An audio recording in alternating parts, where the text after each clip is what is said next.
Welcome to our channel. Today we how to reset your fitness training with Peloton easy tutorial step by step clearly. To reset your fitness training on Peloton, first, ensure your bike or treadmill is powered on. Next, press the menu button located on the screen. From the main menu, select the settings option. Within the settings menu, scroll down to find privacy. Tap on privacy to access your training data options. Look for the activity section within the privacy settings. Here, you will see an option to reset to default. Select Reset to Default to clear your current progress. A confirmation prompt will appear asking if you're sure you want to proceed. Confirm your choice by pressing Yes. After resetting, return to the main menu. You can now reconfigure your training goals and preferences. To set new goals, select Profile from the main menu. In your profile, update the metrics that are important for your training.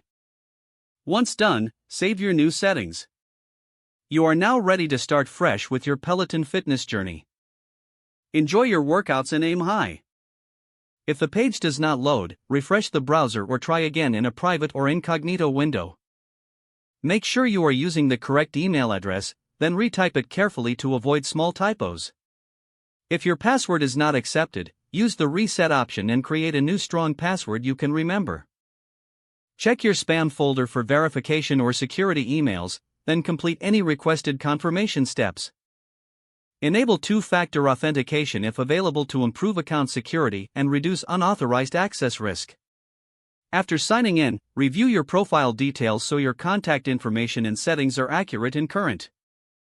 If you see an error message, note it down and try again after restarting your device and internet connection. Log out when you finish, especially on shared devices, to keep your account and payment information secure. If the page does not load, refresh the browser or try again in a private or incognito window. Make sure you are using the correct email address, then retype it carefully to avoid small typos. If your password is not accepted, use the reset option and create a new strong password you can remember. Check your spam folder for verification or security emails, then complete any requested confirmation steps. Enable two-factor authentication if available to improve account security and reduce unauthorized access risk. After signing in, review your profile details so your contact information and settings are accurate and current. Don't forget to like this video and subscribe to our channel for more step-by-step tech guides.